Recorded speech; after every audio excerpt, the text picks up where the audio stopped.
All right, is there something in our water? There's been a recent spike in infant deaths in Philadelphia, and there's one expert right now who's saying it is radioactive levels in our water that's to blame for that. Remember the explosion at the Fukushima power plant in March after that earthquake and tsunami? Well, that radiation circled the globe and it came all the way here to Pennsylvania. And about a month after that disaster, radiation levels spiked in our water at 3 of our Philadelphia facilities.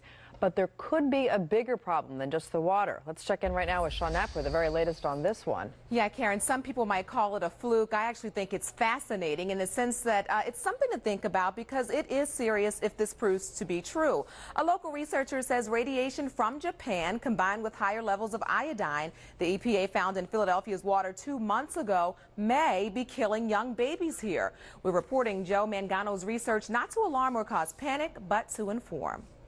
It's enough time to suggest, not to conclude yet. It's what the real benefit of this, it really is a red flag to be raised for more studies to be done. Still, the numbers are alarming.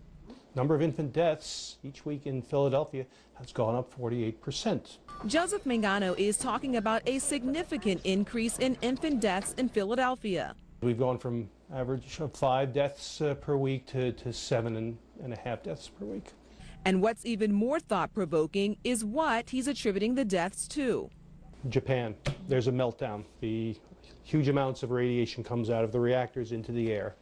It floats across the Pacific Ocean, and within 6 days, it's here in the United States. Mangano is the executive director of the Radiation and Public Health Project, made up of scientists and health professionals. The great majority of infants who die in the first couple of weeks of life. And yes, you heard him right.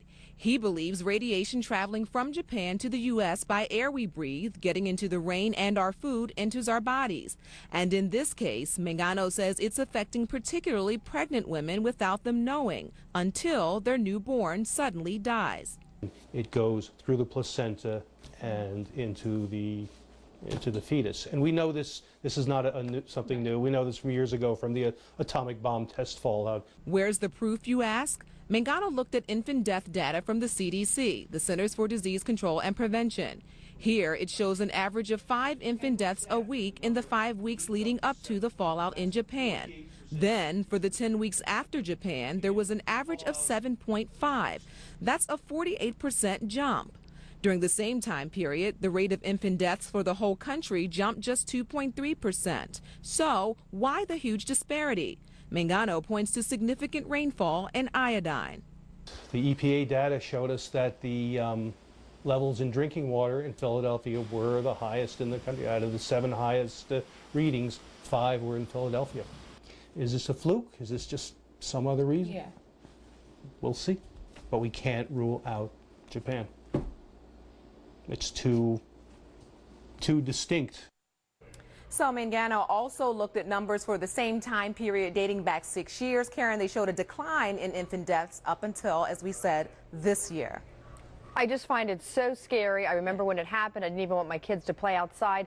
What about women that were pregnant when this happened, who still may be pregnant right now? Is there anything they can do? I mean, what should they know? Yeah, Karen, a great question. Whether a doctor who will subscribe to this theory, it's best to just ask your doctor. Also, we should point out no autopsy information regarding these infant deaths and radiation is available right now. All right. I just don't know what to think about it. It's such a scary situation. A lot Wash of people what are going you to eat. be asking questions to their doctors. Absolutely. All right. Thanks, Shawnette. Well, tonight.